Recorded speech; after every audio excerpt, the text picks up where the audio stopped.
Welcome back and thank you for being here. I'm Eric Connard. And I'm Netta Irampur. Right now, police investigating the death of a man at a vacation rental in Point Loma. It happened overnight.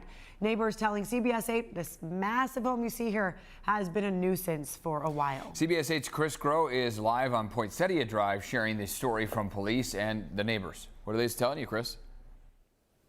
Yeah, good morning, Eric and Netta. And look, this is, again, a pretty tricky one here because what you have is a group of out-of-towners that were staying at this Airbnb, and there allegedly was a fight that broke out at some point during their stay.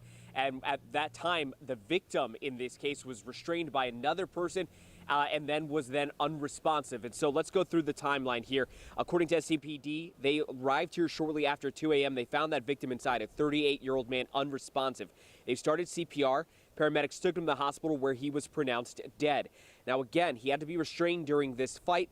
The man that restrained him, a 44-year-old, has been detained, but no word yet on if he's facing any charges.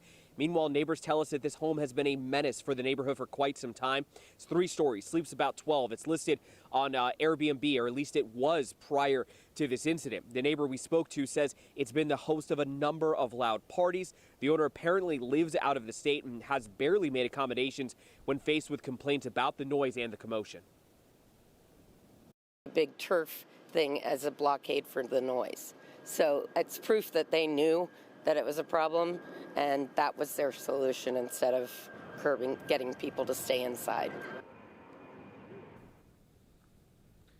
Now, we did reach out to Airbnb for comment on, again, potentially this being one of those properties on their app that where something like this happened. We are also to the best of our knowledge here, understanding from SDPD that they're still looking into the circumstances surrounding the death, both the cause of the fight, what happened during the fight, and even what type of restraint may have been used. As soon as we do hear back from either SDPD and or Airbnb, we'll be sure to update this story. Eric and Netta.